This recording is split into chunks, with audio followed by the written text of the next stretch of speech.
evening. Last year, I worked closely with a cross-authority working group to review the residence parking policy for Cambridgeshire. Part of this review was to look at an all-inclusive approach to residence parking in Cambridge City.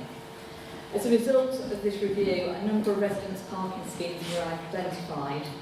These were schemes of a manageable size, defined by natural boundaries and major roads. It's not by division or ward. 26 schemes across the city were identified. Sorry, it's not a very good map, but they are all there. 7 of these schemes were prioritised as some form of informal consultation had already been undertaken. The schemes, sorry, it's not clear, but from 1 to 6 and also 26, and they cover Newnham, Accordia, Coleridge East, Coleridge West, Victoria, Staffordshire and Elizabeth, which is top one, number 5. Of these schemes, 2 fall within this area, Victoria and Elizabeth. The Elizabeth scheme has been scheduled to go to public consultation in October. The Elizabeth scheme, there's still some details to discuss. If the public consultation which takes place shows that the majority of those that respond support the introduction of parking controls, then the scheme will progress onto the statutory consultation stage, and that will include the traffic regulation order that underpins the scheme being advertised in the local press. Any objections to the scheme at this stage will be considered by Cambridge Joint Area Committee. For those schemes that are approved, we're probably looking at implementation and installation autumn sort of next year. Subsequent schemes that are highlighted will be considered and scheduled in due course. I'd also like to just mention the areas surrounding Cambridge North Station. We're currently commissioning a survey to identify the impact the station's having on their area. The area we're looking at is that highlighted green area at the top.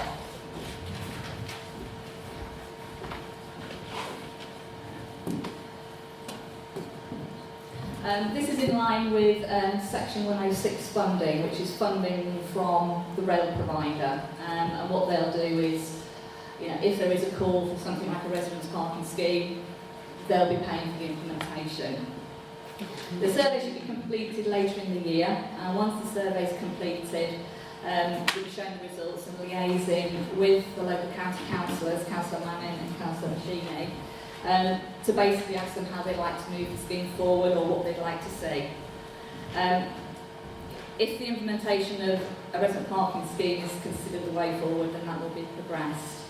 In the meantime, if there are parking problems starting to emerge in this area, then maybe we could consider looking at other parking controls like junction protection, double yellow lines. I believe there is some funding under the Section 106 to cover that. That's about it. I thought I'd keep it short and sweet. Is there any questions? Shall I start with the question that the lady asked earlier? If you would, residence parking is a misnomer.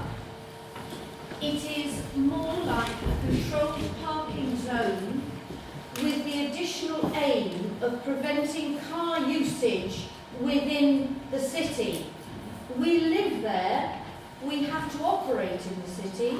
The problems with buses have already been underlined. Milton Road is very poorly served. Parking is needed.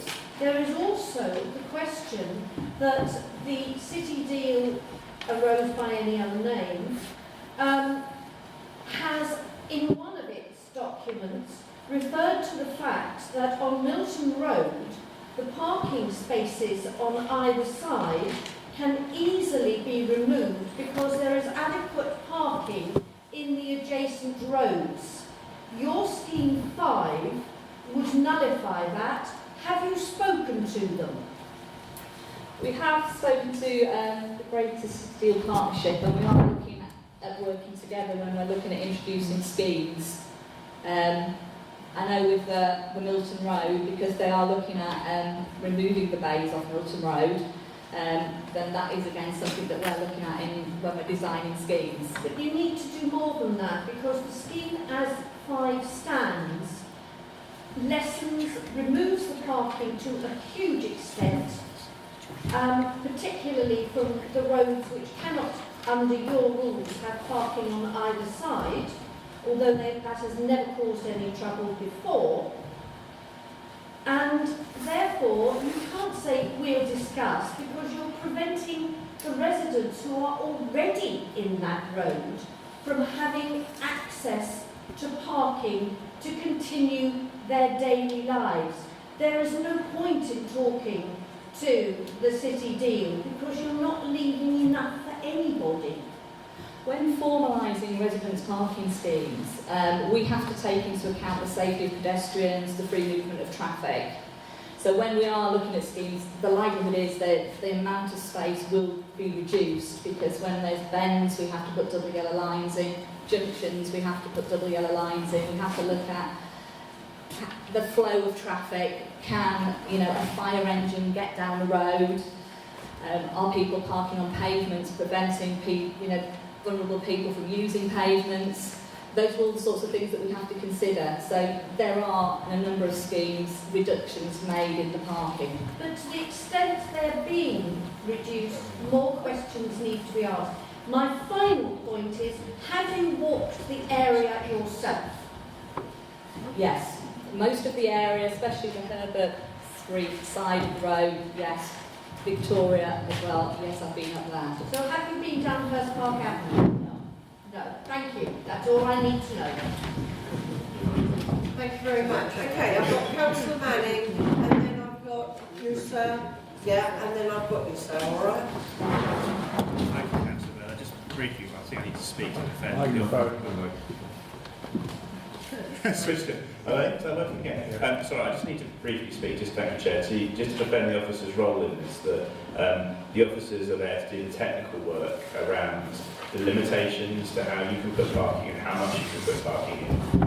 It is the role of the elected politicians, both around this table and on the Cambridge Joint Area Committee, to actually step in and make the value judgments around how many parking spaces you might lose as to how much demand there is. So I don't think it's very fair to put that much pressure on the officer to say, you are doing this, because ultimately we have to step in and try and communicate with the residents to work out what, frankly, the least worst option is, because it always is with these schemes, the least worst option. That's why on the schemes on the screen now, having recently been elected, I stepped in and asked the officers to take a pause so I can do some more work with residents in that area, so they're fully aware of what the restrictions and what the caveats around these sort of schemes are. We may well come back in say January to move to formal consultation on a very identical scheme, but I hope what we will do is doing that. I will work with the residents to try and make sure they are aware of the limitations so they can make a valid judgment. The officer's job is not to make those judgments, it's simply to implement the technical work. So I really, we have now got a pause on that, and so all my colleagues are happy with that, but we have now at least got a pause and we've got a chance to work with a number of residents who I know, not just yourself, but sort of 10-15 residents who contacted me over the weekend who weren't aware that anything like this was planned, and we can go through the detail, look at different options, and then hopefully come back to this in early January with a scheme that's, I say, probably the least worst option. Don't think it'll be the best option, but at least residents will be more aware of it. So thank you for letting me come and share. Okay, thank you. I'm Richard Cushing, hi, I believe that there are significantly more detailed maps than this available. Can I just introduce my colleague as Gary Baldwin, who's the Policy and Regulation, and what I'll do is I'll pass it over to him. Chair, I will pause for a moment if you're about to show the more detailed maps.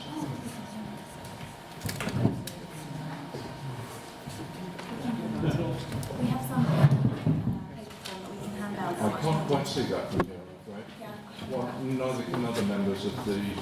They're coming round. Chair, can I really brief to say that I think probably the maps you're referring to are the ones that I've got online. The point is that I've asked for a pause to this, so regard those as drafts, and we've now got until between now and January to try and work on the detail of that, and whether it needs to be modified, changed, enhanced, removed, whatever. The reason, just to be clear to anyone who isn't aware, the reason for doing that is because once we move into the formal consultation process, which is what was going to happen, the flexibility about what you can change is dramatically reduced, and that's a factor of national legislation. When we're in the stage pre that, I can sit there with you, and having done this for 7 years, I know quite a lot of the regulations myself, not all of them, but I know enough of them to be able to, you can actually make more significant adjustments, and that's the reason why ours is going to be paused. So it's probably not even worth going into detail of these designs, because at the current moment, you know, they are just what was originally drawn up, and we need to do some more work on them. And you know, I'll be reporting back, and I'll take responsibility for this. So you can minute that if you want, if that reassures the rest of us a little bit. Possibility, don't worry. Richard, Yes. do you want to come back? Yes, I am pleased to hear that there is a pause. However, I think that any members of the audience here who can see these drawings will see that there's probably many hundreds of hours of drawing work has gone into this. And I'm a little bit dismayed that this kind of work has been done to this kind of level of detail without the residents being consulted in the first instance, because I think that the residents have a lot to put into this.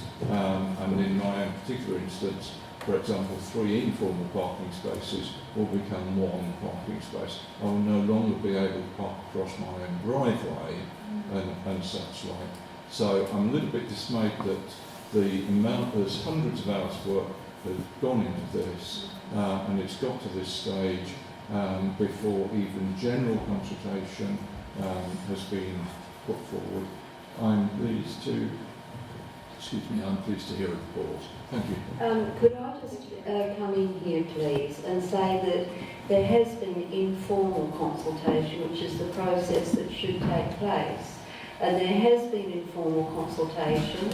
It was done with Hurst Park Estate, and the results are actually up on the Hurst Park Estate website.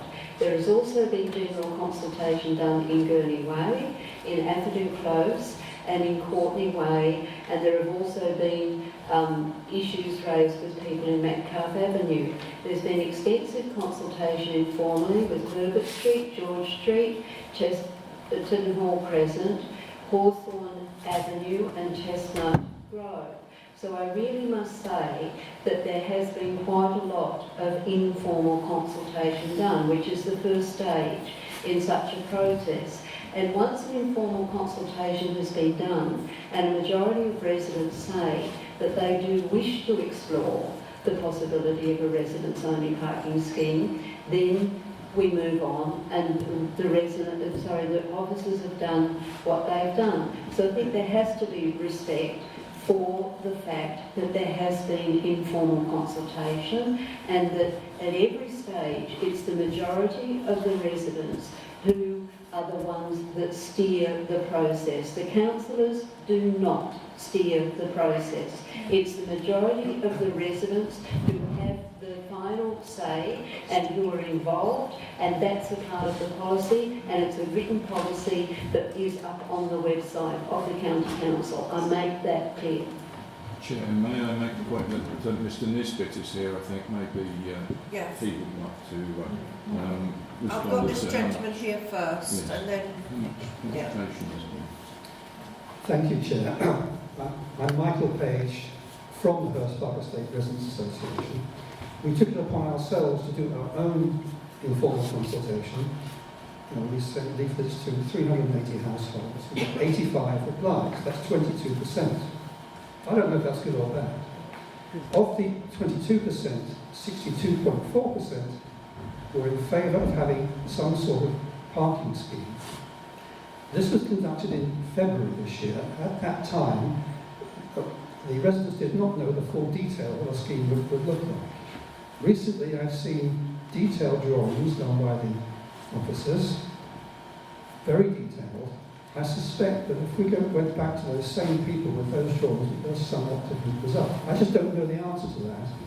So my concern is that we make really sure that this is properly consulted. So I want to know what form this consultation will take.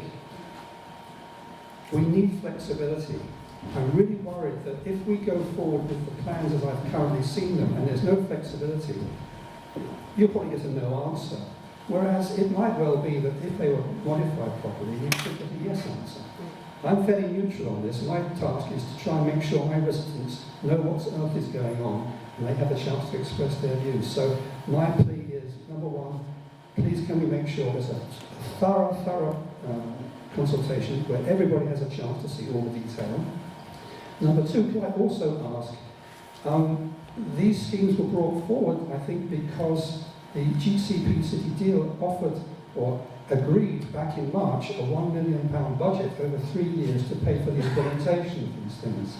Now that was kicked into long grass by the Highways Committee the same month. They wanted some reassurance that there would be mitigation measures for people coming in from outside the city. And they asked for a report from City Deal about those mitigation measures. I haven't yet seen those. So are we in a position where we've actually got the budget to do this, or are we expecting to get it later? The money from the City Deal in relation to these schemes that have been spoken of by Ms Gardner is on the table. There's no question about that. That's why this is proceeded, because the money is there to do this. But I should add too that the whole purpose of what Ms Gardner has put forward is for the purpose of consultation.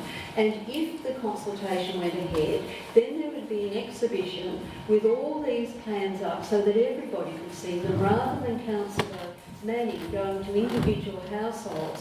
Every single household would be able to come to the exhibition and look at the maps in large form so that you could actually see and then make modifications and so on. But I'll hand back to Nicola Gardner and her colleagues so that they can actually explain all this, because I think they're the ones who are knowledgeable and who do need to explain what the process is. So the question is, how much flexibility is there really? Honestly, truly, is there much flexibility at all? There is. I mean, the drawings that have been produced so far really just identify lengths of road where we can promote parking and lengths of road where we can't. Can you put the mic to your mouth? Sorry. Sorry, is it not? We're not. That's it. Is that better? Did you catch that? The fact that we've got drawings that allocate, that show the lengths of road where we can put parking and lengths of road where we can't. And that was a sort of starting point. Those drawings were produced so that we could have some workshops that involved the elected members and also some representative groups, because we felt that we had to have some drawings as a starting point. But there's plenty of scope to refine those plans, and what's going to happen next is, having carried out those workshops and they've just finished, I would emphasise also that we're at a fairly early stage in the process still, so having had those workshops to get the sort of the general feeling of what these parking schemes are going to look like, we're now going to refine the plans, and then we're going to have a proper public consultation where everybody in each area will be written to, and they'll have copies of the drawings. And then there'll be these exhibitions, which Councillor Scott just mentioned, where people can come along and talk to us and express their concerns. And at that point, there's still scope to change the details. So these are recent workshops. So You've just held some workshops very recently. we have, but I'd emphasise the point that they weren't public workshops. They were with elected members and a small selection of representative groups. So that didn't include the Hurst Park Estate Residents Association. I wasn't involved in sort of inviting people. Could I come in here to help? May I come in here to help?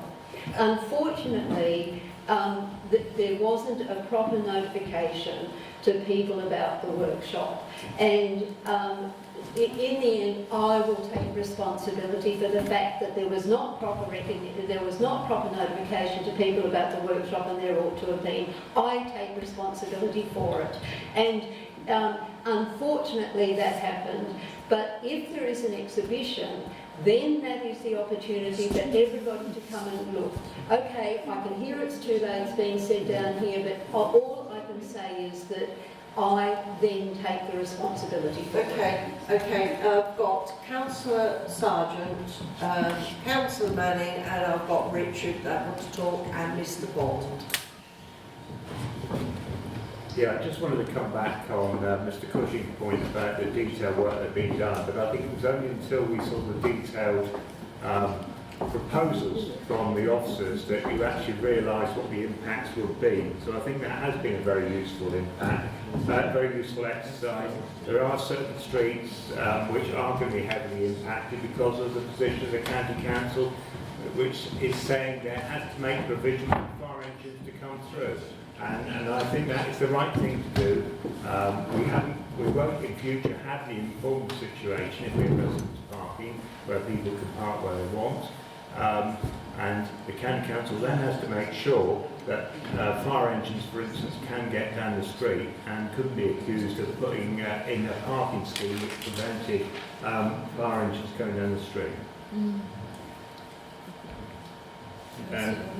So I think we do, on a factual basis, just need to seek some clarification, because whilst there is clearly a difference of opinion between Councillor Scott and I, my understanding, based on conversations, is that we are not entering a formal statutory consultation period now, because that had to happen, or the decision for that was at the end of play on Monday, and I expressed my desire not to do that, and that we will be aiming to the next available resource date from officers for that will be January. Now, we can discuss whatever happens between then and now, but I do think before we continue talking in circles, we do need to just seek a factual clarification from the officers about whether they've made some process decision about going into the formal consultation now already, or whether that hasn't happened. My understanding is that hasn't happened. When it does happen, it normally comes to North area anyway. We have a presentation. Yeah, I just want to see clarification on those Yeah. points. Okay. So, Richard? And may I We can answer that question. Chair, could we get We just get answers to clarification on that that question. point? It's critical. At this moment, we're seeking clarification from the councillors, the county councillors whose areas go into this scheme. So that's where we are at the moment. There is a deadline to be hit, but at this point in time, what we're looking at this time, to whether we go forward or not, is confirmation or clarification from the Obviously, there are three councillors involved: myself, Councillor Scott, and Councillor Richards. I just need to, I'm not looking to get into an argument here. This is not about not going ahead with any scheme or not. It's simply about I'm saying to the County Council of Chester, which covers a large part of that area, I am not happy with going into the formal consultation process at this point. Just to make that clear. Okay, so I've got Richard. I'm sorry, I come back to my original point that the maps which have been presented were not detailed. The maps which have been circulated on paper are detailed. As I understand it from Councillor Manning, there is a pause. However, as I understand it from the officer, there is not a pause. I'm sorry, I'm confused. Nicola, would you like to? Well, I'm sorry, the gentleman here, I think, was the one who was indicating that you've done the drawings, they are detailed drawings. I've seen the drawings. Now, do those drawings stand or don't they? I think the drawings that you've seen so far, they are still to be refined. I don't want to talk about the pause, because I think Councillor Manning has covered that. I do. So just be really, the question that we need to be focused on is whether we're in the statutory process or not. That's the only important bit. Everything else flows from the answer to that question. If we're in the statutory process, then the drawings are in the statutory process. If we're not in the statutory process, then... Well, okay, we are not in the statutory process. No, I think that what we need is a clarification of the process. Can you hang on a minute, Yes, because sorry. we've got other people waiting, and it seems unfair. Well, I'm sorry, did I get it clear that we are not in the statutory process and that hundreds of hours of work that have been done on the detail could be withdrawn and a new scheme put forward? Is that your understanding, Chair, may I ask? I'm a bit confused myself, really, because one minute, yes, we are doing it, next minute. Could I come in? I think what we need is a clarification from the officers as to exactly what the process is. There's been an informal consultation, as a consequence of which, on the basis of a majority of people saying yes, they wanted to consider a scheme, then it moved on, and the officers, yes, there was an informal consultation. Sorry. Apologies, Chair. Yes. Okay, I think if we continue without being interrupted, thank you. Councillor Tunnicliffe, for example, did an extensive consultation in Herbert Street. Councillor Sargent and I have worked considerably in other parts, as I named, Hawthorn and so forth, and Herbert Street. But the point is that if we could have, I think, a clarification from the officers as to the stages of the process, then we can be clearer. The informal consultation led to, by reason of a majority, the officers moving on and doing this work. And now we could have, if we may, just what the steps are now, from now on. Okay, so the informal consultation's been completed. The next stage would be a public consultation, and that would include the detailed maps that you see, as well as a questionnaire going to every household within the scheme, looking for your feedback on those plans. That's why they're quite detailed, so you know exactly what's being proposed in your area, and then we're looking for your feedback from that. So when we get the consultations back, I mean, if there's 50% of those that respond are in favour, then it will progress, but at that stage we'll also look at the comments and concerns that have been made, and then look at whether the maps need to be tailored at that stage. As I say, if it goes on, then it will go to what's classed as a statutory consultation. So there are 2 more consultation stages open. Okay, thank you for that. Right, we've only got 2 more points, and I've got Mr. Bond and Kay, and then Claire. I have another councillor in the ward, so if I may speak, I'd be very grateful. Yeah, Thank you. I'll come back to you. Thank you very much. Yeah, at the risk of boring everyone to bits, I think this whole notion of introducing so-called resident parking scheme is completely misconceived, that you really actually have to address the real problem that's been caused by pushing commuters out. All this will do is push the commuters out into other areas, because the little beggars will not pay to park, even where parking is provided. We're seeing this already at Cambridge North Station, and we see it in every street in the area at the moment. And actually imposing restrictions, quite onerous restrictions, on residents, which will not solve the commuter problem, because until you take that as a problem in its own right and say long-term commuter parking is not acceptable in Cambridge, and take measures to deal with that, in the same way that you take measures to stop people driving in bus lanes, then, and only then, are we actually going to see an end to selfish commuters blocking up every street they can.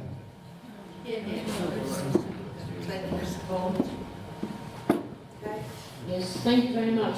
I'd like to say Mr. Barnes just said quite a lot of what I wanted to say on my first point. The second point is, I have been listening quite carefully to what, whether or not consultation has been finished. And from my opinion, and I'm just a human person, no, the consultation has not been finished. It has never been completed correctly. I hear this gentleman from Hurst Park Avenue, I hear a gentleman over there saying they have not been consulted. Perhaps councillors could sort that out. Okay, thank you. Okay, I've got Sandra, I've got Claire, and then I've got... All right, sorry, I've forgotten. So, thank you. I'm sorry, I don't... was it Mrs. Bond? Yes. Yeah, thank you. Mr. Bond. Mr. Bond, I'm not quite here. I can't hear everything though. Thank you very much for the point anyway. Asking us to sort it out. I think that's a good point. I think we need to all sit down and sort it out on your behalf. And I really think you can do that if we work all together. I think that's key. So I'd like to work together with the councillors in my ward to make this work. Now, my understanding, and I'm be very grateful for people to correct me now when I'm wrong, is that it's about the fact that we need flexibility moving forward so that people can be consulted on the scheme. Is that correct? Yes. So therefore, I think we need to agree now that moving forward, that we are all going to be consulted as much as we possibly can during the next step. So my understanding from Nicola, our local officer, if they can actually tell us if this is the case, if during this next part of the consultation everybody's consulted in the way perhaps Councillor Scutt consulted on Milton Road, which seems to have been a difficult one but seems to have gone very well, then I think possibly it would be a good way to move forward. And I totally agree, we need to sort it out and move forward together. We need to move forward in terms of consultation. But I think if the officers can tell us that the residents will be consulted from here, I think we can move forward. So I think, is it correct that all residents will be getting a map? Yes? All residents will have a chance to comment on that map, to feedback. Will residents' associations be able to comment and feedback during this next process until the statutory process? I think if we can be clear on that and people feel that the process from here means that they will be consulted, I think we can move forward. Is that correct? Is that what people feel?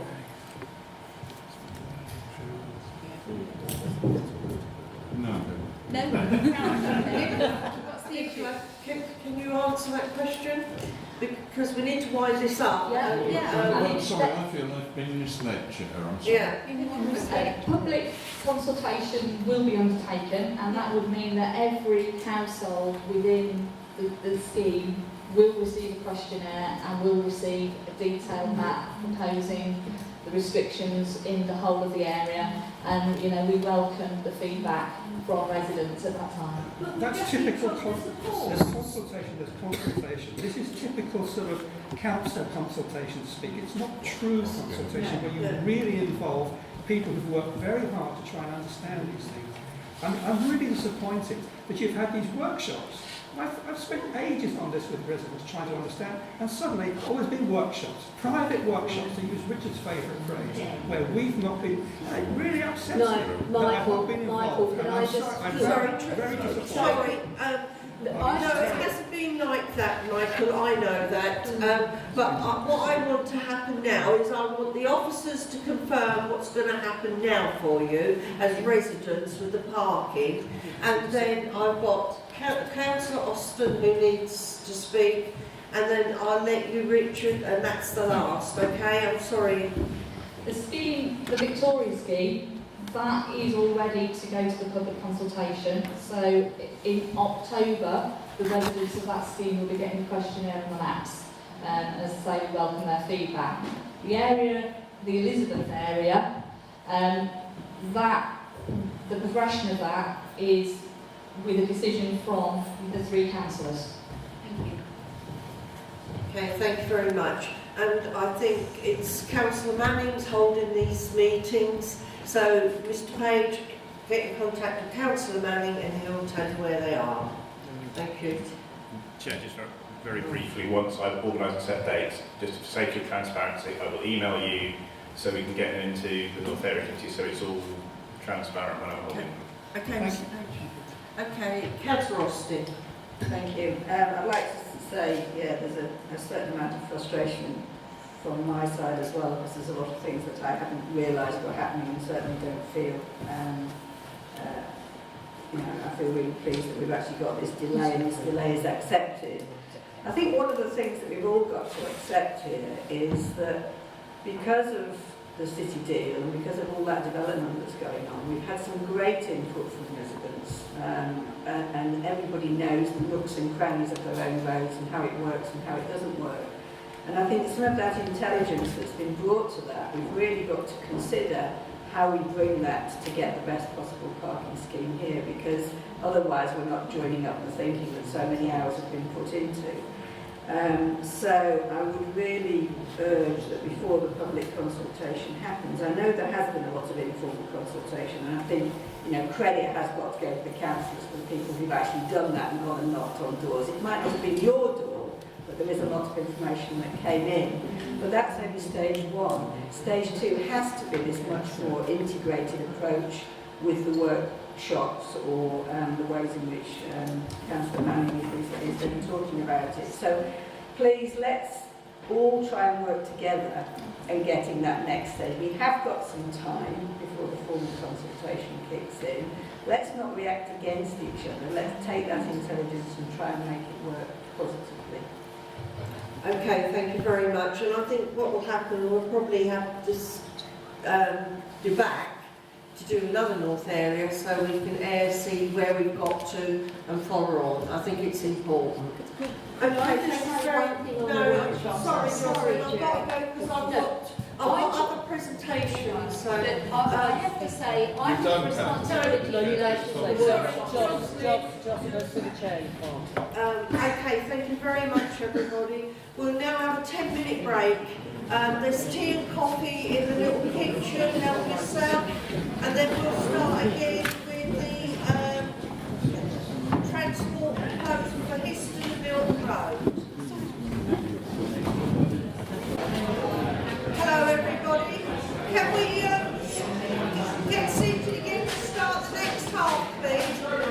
Because we have to be out of here by 9:30.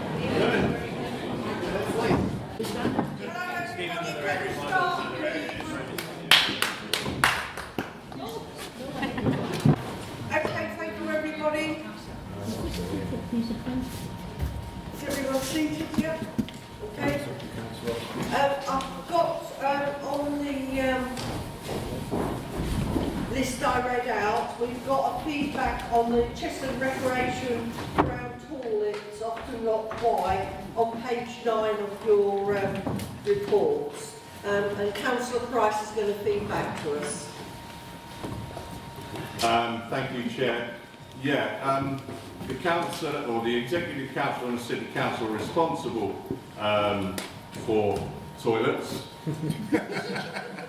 amongst other things, saw a tweet earlier this evening suggesting that she hadn't given a reply to a councillor about. She has sent me a screenshot of an email she sent to Councillor Manning. Dear Ian, you asked the other day about the Chesterton Road toilets, which often seem locked. I've talked to officers who'll be glad to know they were aware of the situation and already have a solution plan. The toilets are open 8 AM to 8 PM. However, we have had instances of the cleaners finding the toilets locked in the middle of the day, which suggests a fault. A lock change has already been scheduled, brackets next week if no other issues come up, and officers hope this will fix the issue. Best wishes and hope you're recovered from the marathon campaigning sessions, and that was sent on the 23rd of June. So hopefully that clears that one up. Interesting. If I've missed that, I'm happy to apologise, but it's a genuine thing if I missed it. Thank you very much for that. Councillor Scudder's had to leave, so we'll carry on. The next item on your agenda is transport proposals for Histon and Milton Road, and we have Paul Vanderbilt from Coventry County Council here. Paul. Thank you. And hello again. I think I saw most of you on Tuesday night. Is there anyone that wasn't here on Tuesday night? Okay. I see you every day then. You probably need to clarify why that was now. So on Tuesday night we held an LLF for the Milton Road scheme, where we outlined the workshop programme for the preferred option design phase of the scheme. So where we are at with Milton Road is that we've taken a concept design to the executive board in the summer, in July, and the executive board have given us the approval to take it forward and go into the more detailed design, preferred option design phase for the road. And what they've also set out to do is set us up to do is to have further engagement with the LLF on some aspects of those design, some aspects of the design. So on next Tuesday, so Tuesday the 19th, we will be holding a workshop to discuss crossings, bus stops and crossings, location of bus stops, and I've been out of the office for the last 2 days. I've been on a modelling course, would you believe it? Give us a pose! Well, since the camera's always on me, Anyway, so my comms officer, Andy, is the new communications officer for Milton and Histon Road. He's been sorting things out for the workshop on Tuesday, and well, it's actually a good opportunity to check up on him. Has anyone received an email from him today with your golden ticket? Yeah. No. Yes. It says that I'm there. Good. So he's done his job then. Anyway, he has sent me the list. I've got it on the phone, but I couldn't actually open the link. So when I get in tomorrow, I'll have a look. And I actually wanted to review the attendance list, and we can make sure it goes up online because I think it would be good for people to know who's at the workshop, so maybe they can discuss any issues that they may have with the people that are attending. It gives a lot of detailed email. Okay. I was putting that in. Okay. No, I haven't seen it either. I will have a look at it tonight when I get home or tomorrow morning. Anyway, so that's Milton Road, and I do apologise actually that the workshop was for next week. I think it was organised a little bit in advance. We were looking to get these all organised in August, but we had some changes. Jocelyn requested a few things and it kind of pushed everything back. I was on holiday and then we didn't get to organise the workshops until September, so I understand it was a little bit late to kind of organise the workshop, but I hope that we've managed to get a representative group on the workshop so we can get good feedback from the LLF and other stakeholders. The next workshop will be held in October, so I think it's October the 3rd, and that will be on the trees and the landscaping. And we're going to have a discussion with the City Council tree officer next week to kind of put into place the organisation for that workshop. And I'm also looking to get Kieran Perkins back as a landscape designer, so he can have to get some of his input on the landscaping issues on Milton Road. So the other thing that we propose to do is to but to set up some more detailed design teams, which will also include some membership from the LLF. And I'm going to ask Neil, who's my consultant from WSP, to kind of put those in place, and they'll kind of focus more on kind of more the engineering element of design for certain aspects of the road, such as the roundabout at Elizabeth Way, the section of road between Elizabeth Way and Mitcham's Corner, where I'm not particularly happy with the concept design exactly, or certain elements of the concept design I'm not entirely happy with yet, so I think we need a bit more work on them. I also want to have a design group on Mitcham's Corner, as I explained at the LLF, because we're not exactly sure how the Mitcham's Corner plans are going to develop, so we need some input from the various teams who are dealing with Mitcham's Corner. And there was one more, which I can't remember off the top of my head. And also Copenhagen crossings, there's been some concern raised that we need to get the design right for the Copenhagen crossings that were proposed in the concept design, which I agree with, and I think I also agree that it would be good to have maybe a representation from the LLF to assist with that design.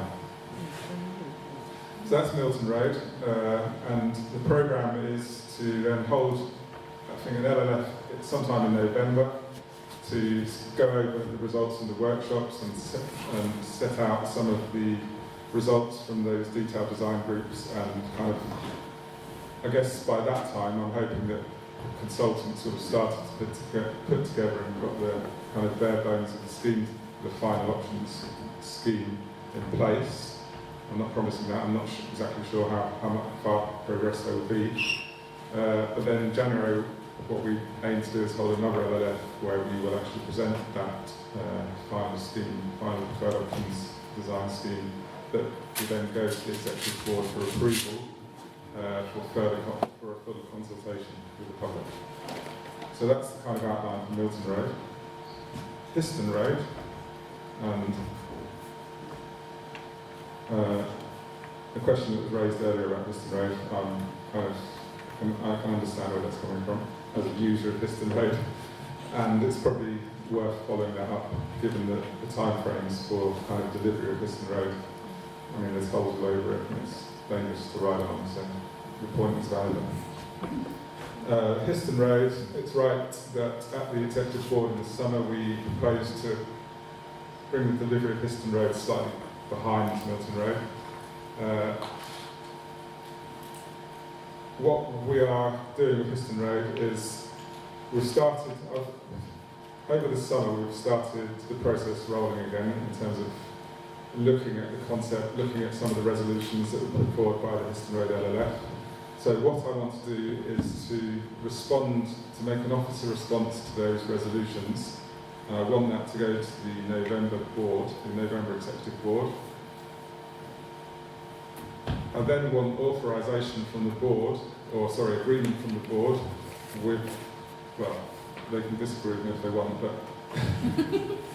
I need agreement from the board. I need the mandate from the board to allow me to take forward those resolutions if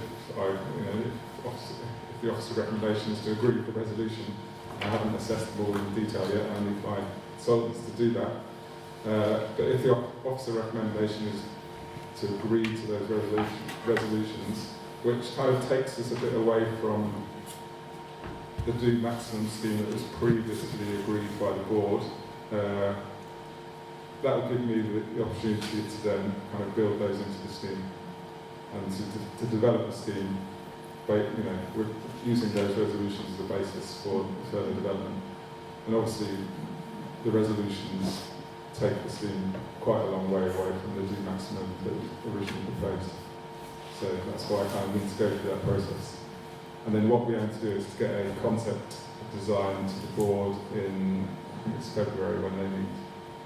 So the concept is, so we'll have to wrap everything up by December on the final concept, and obviously we'll probably have an LLF, before we go to the board. And then the final concept will go to the board, the final concept will go to the board in February for agreement. And then that will kind of then take us into the more detailed design phase, similar to what we're doing for Milton Road. Okay, so the questions, not in modelling. Thank you, Paul, for that. Are there any questions? No? Oh, no, there's one. Richard? Don't pass that way. You know what I'm going to ask. Could you tell me, please, what the effect of the changes on Milton Road is on parking on Milton Road? How many spaces are likely to be lost? Off the top of my head, I can't tell you how many spaces will be lost. I've had this discussion with WSPA and asked them whether we need to repeat any of the parking surveys on Milton Road. I'm going to follow that up next week. So in terms of parking, so I'm going to follow up the need for a parking survey because I'm not entirely sure on the quality of the previous parking survey. Something that I need to do. I think the residents might agree in terms of that comment as well. Okay, with Histon Road, we are looking at redoing the parking survey, and we have said to the LLF chairs, Lillian is one of the chairs, that we will agree the methodology with the LLF. Maybe we'll do something similar with Milton Road. Seems like a good idea to me. Well, if you've got a team in, then I would suggest if you've got a team in doing Histon Road, you can probably, economy of scale and that kind of thing, do the whole lot. Together, because, and the other thing with strata parking is that I have made contact with Nicola. It's the first time I've actually met her tonight, but she has had previous discussions with Richard Preston, who was the project manager before me. So the discussions have taken place. I've actually been trying to get in contact with her this week to discuss her proposals. Obviously, we need to talk. Okay, thank you very much, Paul. Okay, I've got Councillor Manning and Councillor Abbott. Apologies, I think you know what I'm going to bring up. I was promised that we have the various workshops dates on the website that are not on there yet. So can we please get them on there, just in the interest of transparency? They should be on there.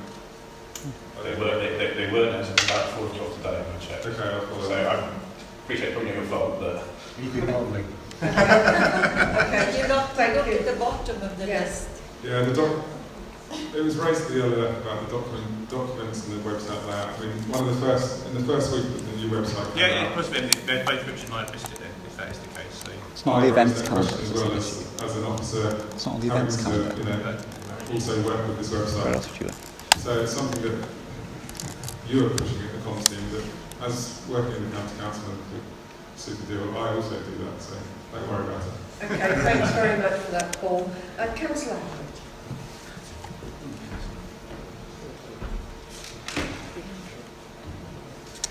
During the Milton Road workshops, some people from campsite came along and were concerned about campsite, people with visual.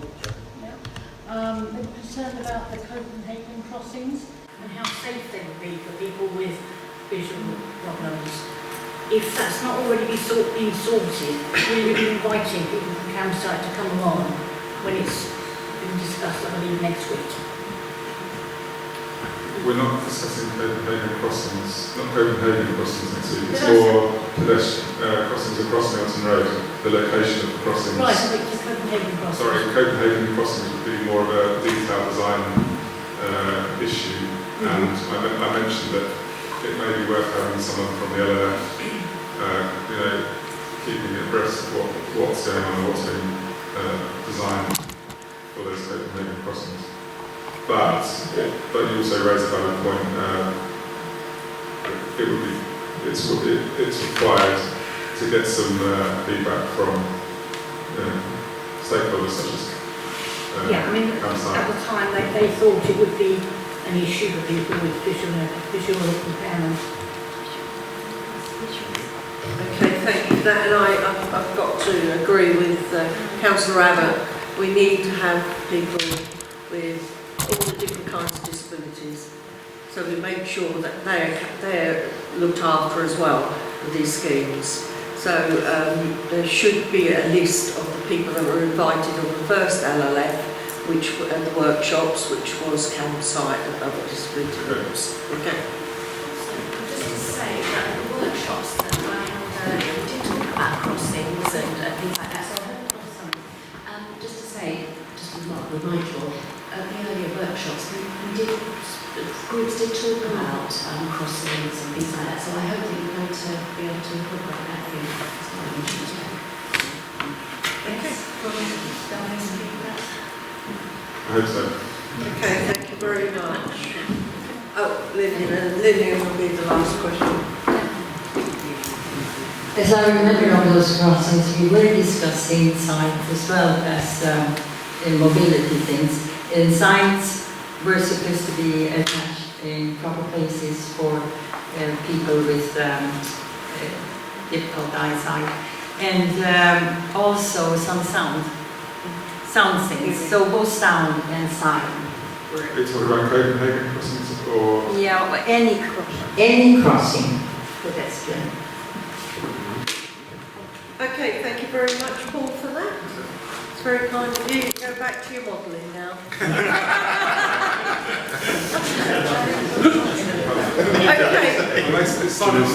Yeah.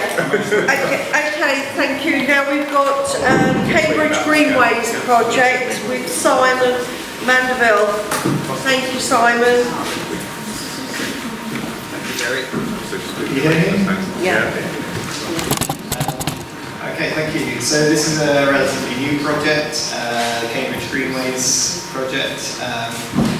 Excuse me reading a little bit, but so the project intends to create 12 new routes around Cambridge, and so the routes are intended for walking, cycling, and equestrian use where appropriate. The routes will connect surrounding villages to the city centre and aim to create a cohesive cycle network and aim to also link with some of the other sort of cycling schemes that are being implemented, such as the Chisholm Trail. I won't list all 12, but I think that sort of the ones that I think we're talking about specifically this evening, probably Water Beach, which would be looking to link with the Cambridge North Station. I suppose the other one to mention also would be, we're calling it St Ives Greenway. Actually, it's the busway, which is existing, and we're looking to improve links to villages from the busway and alongside the busway. So also Horningsea, Gottisham's, those sort of areas. The definition of a greenway: an attractive and direct corridor away from traffic, an all-weather hard surface at least 2 meters wide and more where appropriate. Off-road where possible, but if we are looking at on-road, we look for low vehicle movement and low speed limits. Safe crossings across main roads, railways and rivers, and wherever possible we're looking to try and make continuous routes.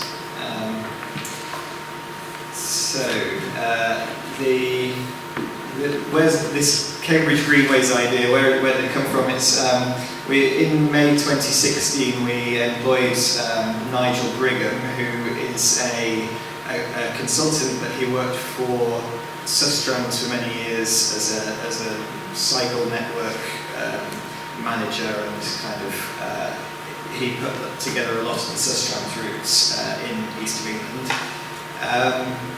And in October 2016, Nigel produced a comprehensive report of all of these 12 routes. That report has been published on the website, and I'd just like to say there's been some confusion over the sort of status of that report. So I'm just going to quote a statement from the Greater Cambridge Partnership website, just to make a clarification on that. It does say, please note that proposals within this report are ideas created by the consultant and not the Cambridge Greenways project team. There are no definitive options at present, and the final route options will be determined after thorough public engagement.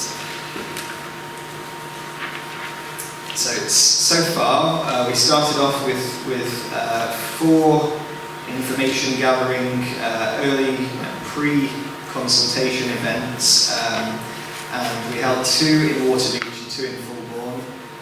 They were well attended, and we had a lot of positive feedback for the ideas.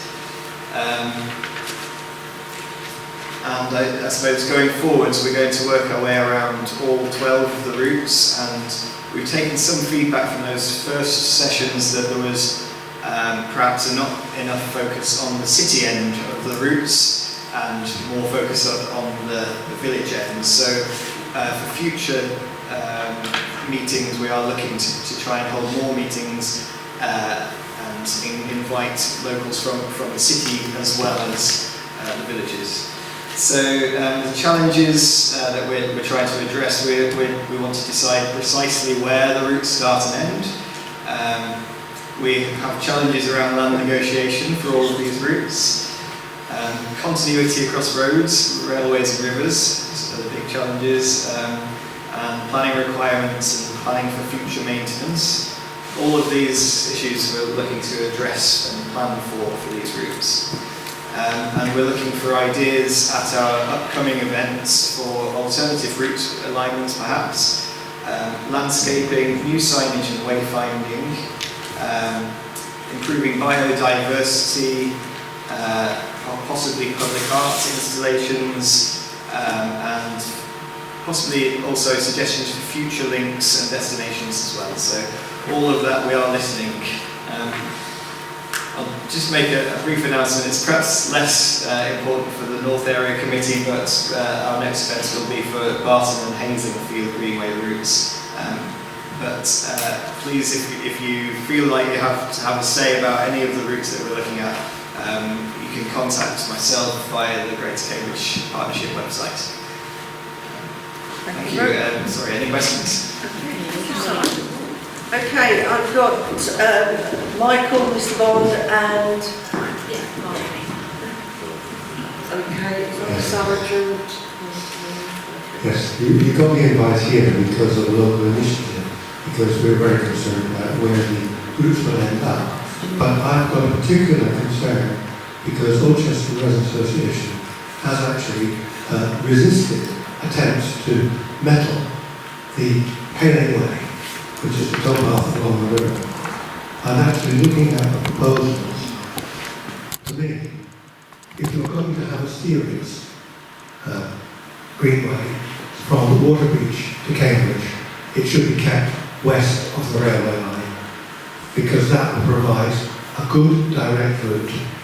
It actually comes through where people are, because most of the area immediately to the west of the river is actually active floodplain, and there will be times, as the busways discovered as lives, where you can't get through because there's a lot of water about. So being serious, that's one aspect that I think should be knocked on the head sooner rather than later, because whilst it'll be very pretty on a nice summer's day, it will not be very clever in winter. And also, if the Greenway is to actually be used properly to its full effect, it's got to come through where people are, where people live, and where they can easily get on and off it.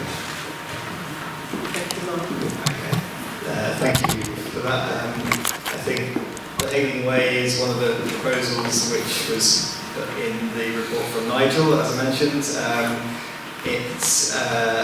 There would be some major challenges for us in terms of ecology, the appearance, surfacing, all of those issues. So whilst I can't say it's off the table at present, I think that the events that we held, a lot of feedback came to us suggesting what you just said, and so we have to consider that. And also, what I would say is that the Greenways, we are looking to provide direct routes. We'd like to make these attractive to people travelling to work, so that perhaps they don't decide to take a car. On a good day they can cycle in. So that's what we're looking for. Okay, thank you. See you later now. So my question was just if you could just outline, what routes are on offer. Yes, so I mean there are. We're open to suggestions of absolutely anything at this stage, but obviously from the report that we've had commissioned, there were effectively 3 routes from Waterbeach. One would be following the riverbank, the Hayling Way. One would be slightly offline, but following the A10, existing A10, and the third route would be kind of a parallel route alongside the railway. There are restrictions about crossing the A14, so we may have to divert one way or another towards the Histon Bridge at Milton, or towards the Hayling Way in order to cross the A14. But at the moment, as I say, there's nothing set in stone. We're open to all suggestions and all ideas, and that then gives us the impetus to then go and investigate further, and we'll come back with some sort of more detailed design proposals, and again we'll consult on those, so that everyone gets a good opportunity to have their say. Okay, thank you, Simon. Councillor Sargent. Yeah, I just want to ask about the Greenway from Waterbeach and what consideration you're having of it joining on to the cycleway on Milton Road, which would seem natural in terms of getting into the city centre. So the idea really for the Greenways is to try and connect up a lot of the cycle infrastructure. The scope actually for the Waterbeach Greenway, or the aim is to connect Waterbeach to Cambridge North Station, which in itself is already connected to Milton Road, and onwards from Cambridge North Station we're looking also at the Chisholm Trail, so we're looking to try and make that network, as I mentioned, a kind of cohesive network. Okay, thank you very much. Councillor Rowley. 2 quick ones. I think overall it's a really positive project and well done so far. I was just a bit surprised the on-road stuff. I would have expected we'd be aiming for complete segregation in every case as an aim. So I'm surprised we're not. I'm surprised we haven't said buy it there and other sectors, not this being possible. Also, I have to say I'm interested in the notion of getting more speech without going down the way. There are lots of challenges in that. I'm not saying I'm set and saying you should do it, but I wouldn't want to see it on the table at this stage because it is the natural route and it will link more directly with the station and with the new bridge. And all the routes around the other side of the river are going to be quite circuitous. So, not saying I'm disagreeing. I'm just saying to me, it seems quite a natural place to put it with challenges. So on the first point, I would say there are areas where current cycle routes and the Sustrans network follow very minor roads and country lanes, and so we would look at those, assess the traffic volumes, and whether there is a sort of we want these routes to be attractive to use for cycling, walking. And I mentioned the question, so we're not looking to run down any major roads, but smaller roads perhaps. Segregation could cost a lot of money for not a massive amount of benefit. But we're open to all input on those matters. On the Hayling Way, as I said, nothing is off the table at this stage. So, just looking forward. Thank you, Simon. Councillor Austin? And then I've got Claire King, and then we'll have to get on to the next one. Two quick things. One is, I was thinking of this alongside, but primarily because of the other areas as well, is that impact of making sure that pedestrians, particularly in the city, there's a lot of concern about bicycles and fast bicycles and pedestrians, so I can't see that working down by the river if there's cyclists dashing into work and it's a leisurely walk for people with their dog. That concerns me. The other thing is really, and I think this is the experience from the cycleway alongside the Garden Bus, that people stopped using it when it wasn't lit, with dark nights coming in. So what sort of considerations being put into these routes as far as lighting is concerned? So on the first point,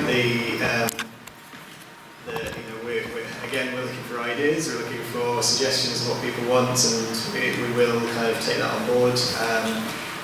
As I mentioned, the routes, we are looking to try and make them as wide as possible in an appropriate sense. So that, in a way, avoids some of that conflict between pedestrians, cyclists and pedestrians. Things like lining, if you feel that a centre line or something like that, or marking out where cyclists and pedestrians should be, if you think that's an appropriate solution, or anything else, just let us know. Sorry, on the lighting.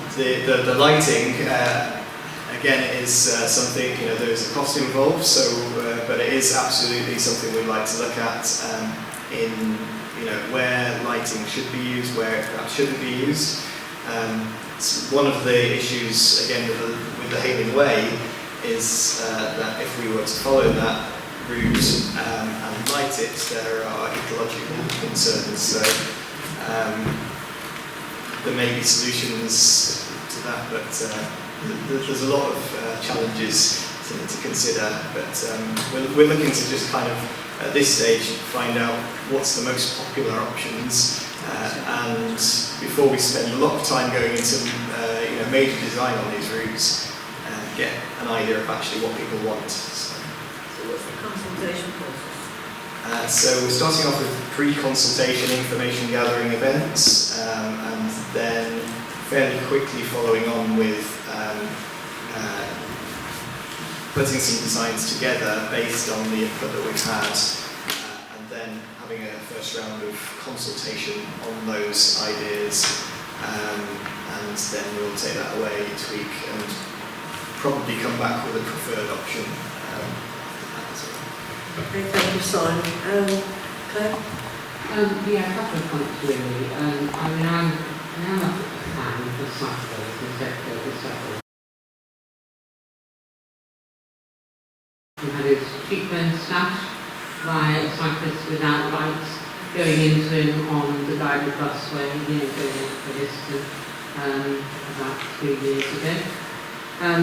But I also have 2 little dogs, and we often walk down by the river. And, it's no point just saying that we can put a line down and the cyclists and whatever.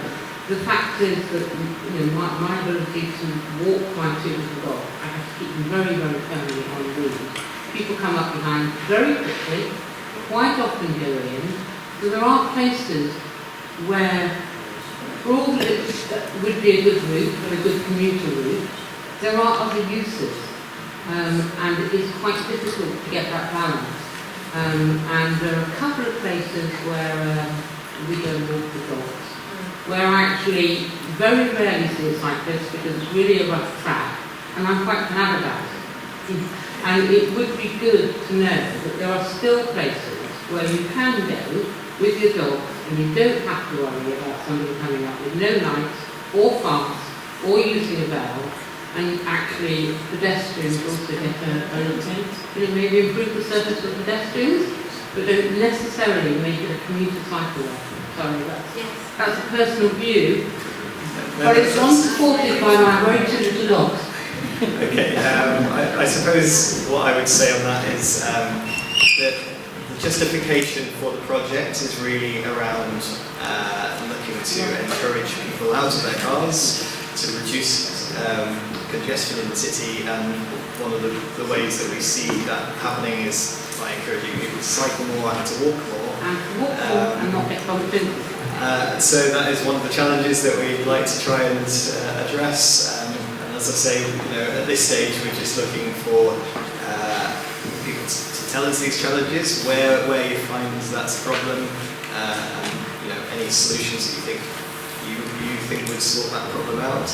I think that perhaps, in my mind, increasing the network for cyclists may encourage them away from footways if they're felt to be a safe option.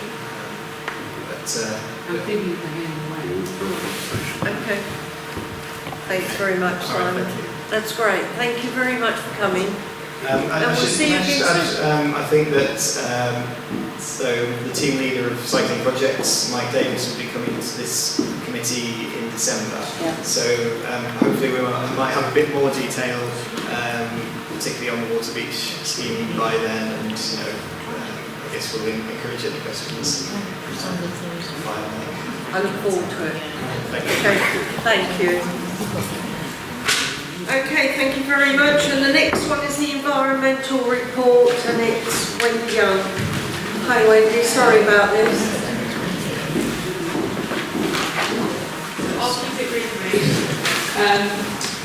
Just thought that you want to do key points in the report. On page 43 we have some suggested changes to the existing priorities based on the experience of the reinforcement officer and dog warden, the priorities of fly tipping and dog challenge to focus over the coming months. And in addition, there's a recommendation to deal with abandoned vehicles in East Chesterton and illegal camping at Logan's Meadow. When we say illegal camping, we're talking about with tents, not talking about crossing, just to clarify. So within the report, just to draw your attention to the fact that we have a positive note on the fly tipping figures across all 4 wards. There's been a reduction compared to the previous period last year. That's on page 51, where you can see actually overall there's almost been a sort of halved what it was previously.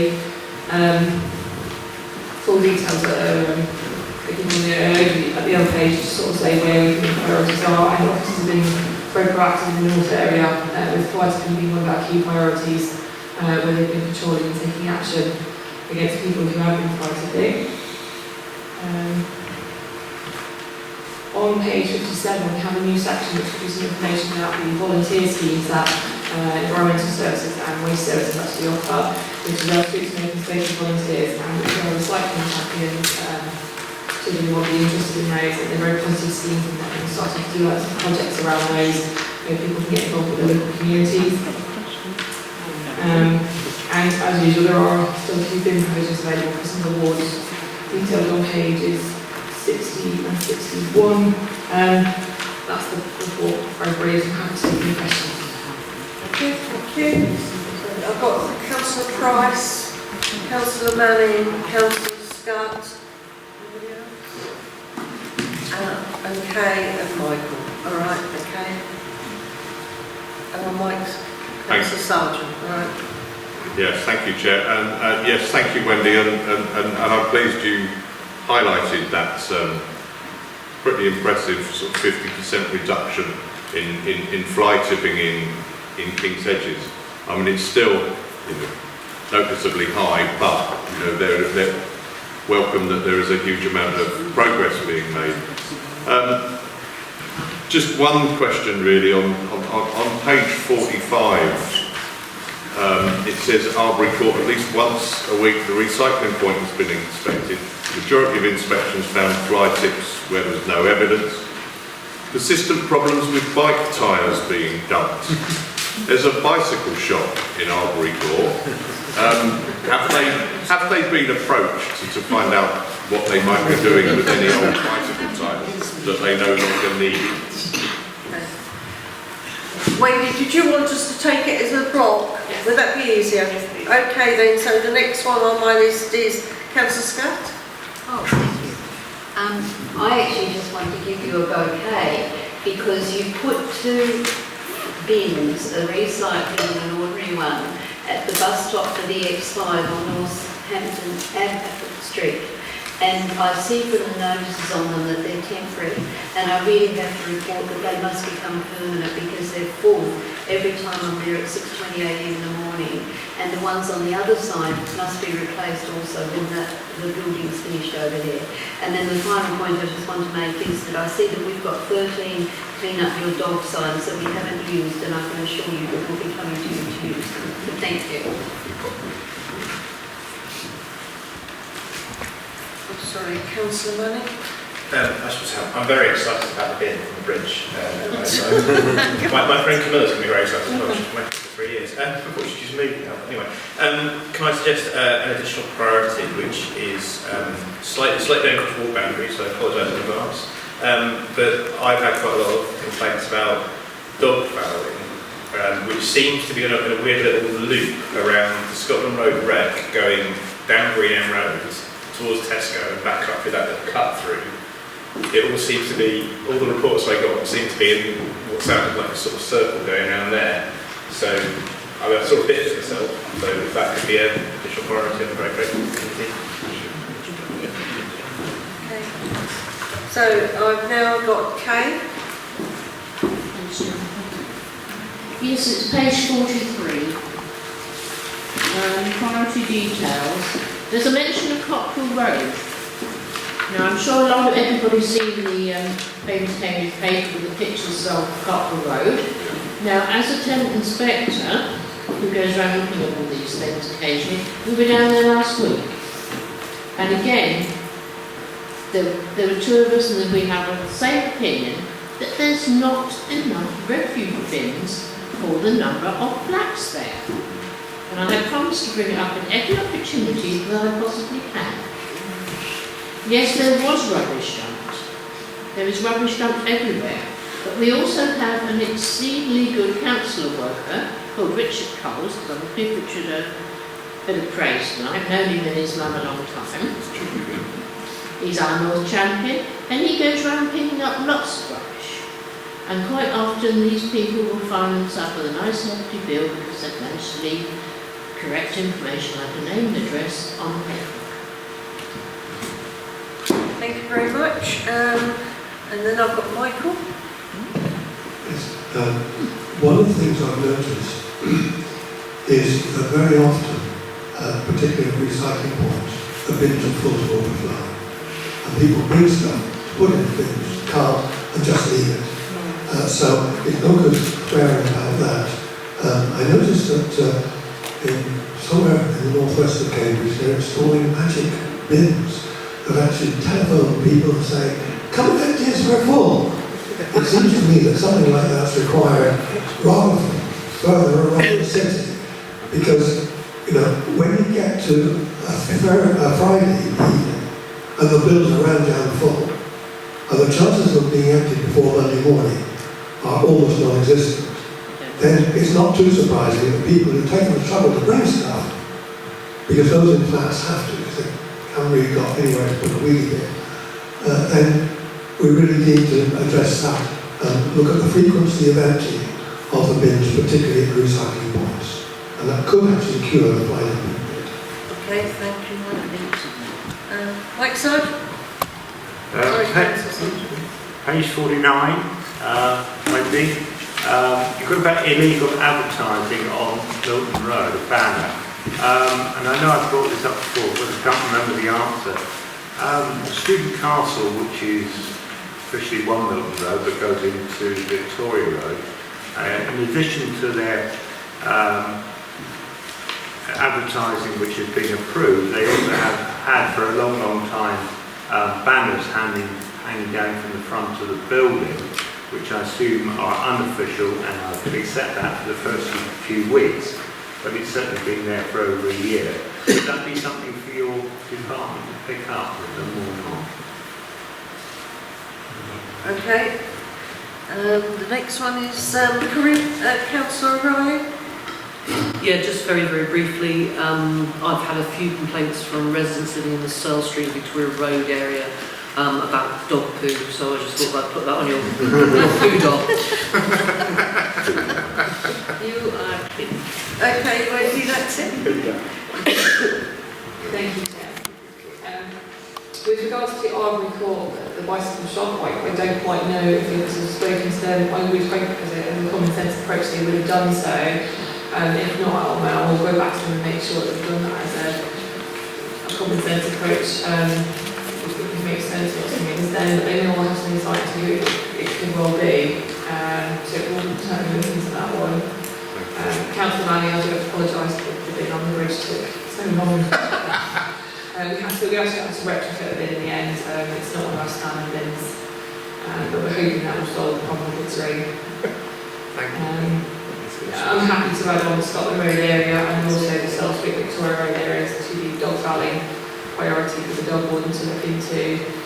So happily amend the priority number 2 for that.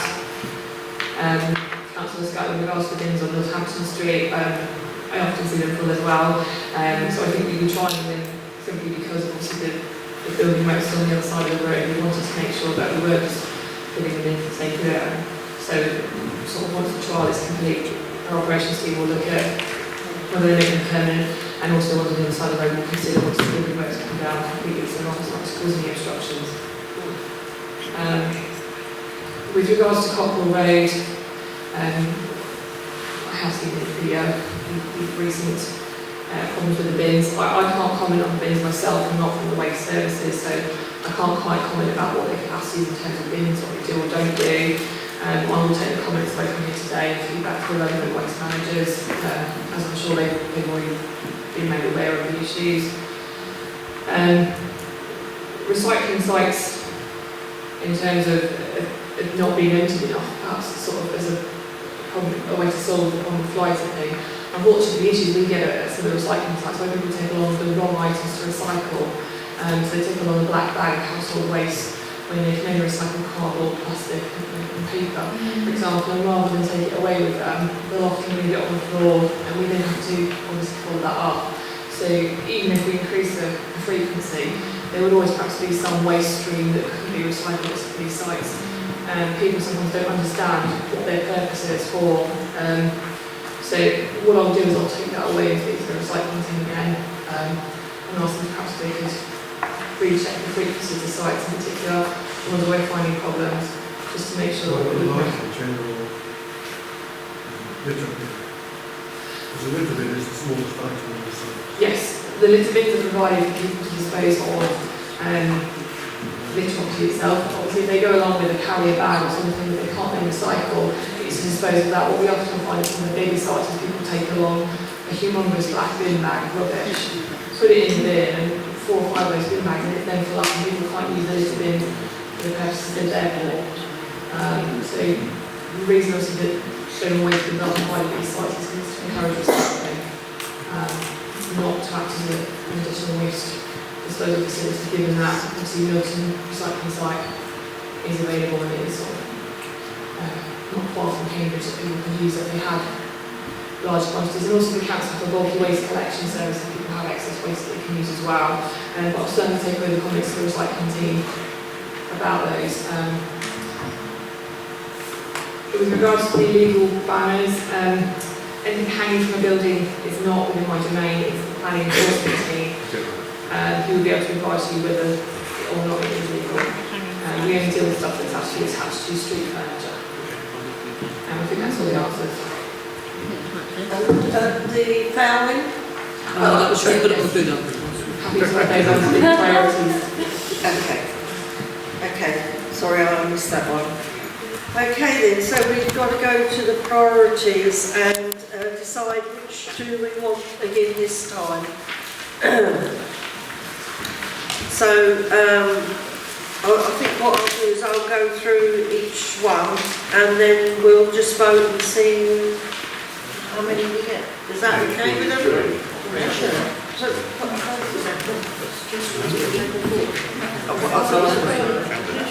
well, can we take all four? Yes, we're looking at priorities now for the next 6 months. So it's what you would like us to do. If there's anything additional, yeah, take up to a maximum of 10 priorities, obviously not 10 on dog fouling or dog. So that's happy to take all of those with the amendments to the dog fouling or to include the 2 additional areas mentioned. I think, in fact, fairness to Councillor Bird, it's something I just said in her ear that, you know, if you keep up in your list of priorities, you actually don't end up with priorities. You just end up with a list of things to be done. But I can quite see how 4 as in a list of priorities is quite manageable. Oh, there's 5 apparently. The dog waste. Councillor Manning.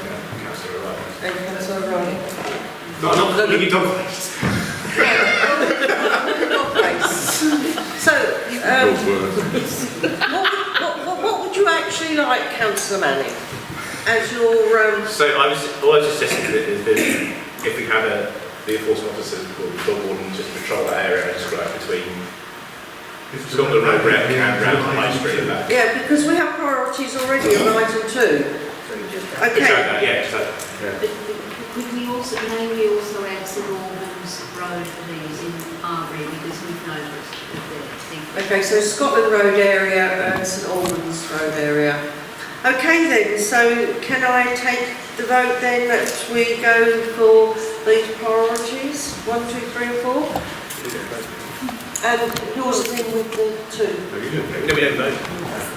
Oh, no, you can't vote. Sorry, I was wondering. It's none of his business.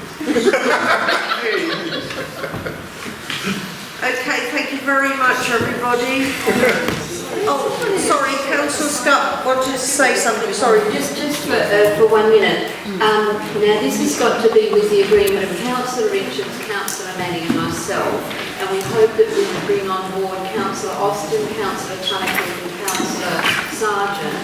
On the 16th of November, there is a possibility with the officers to have a workshop on the contentious parking issue that was raised earlier, and this workshop will be here with all the maps and open to those who wanted to attend, so that we could have the officers here with the maps and they can talk about, you know, the variations and so on, and everybody can have input as to whether they want changes here and changes there and so on. So that would be the 16th of November. We trust with the agreement of everybody. Thank you. Okay, thank you. Thank you, everybody.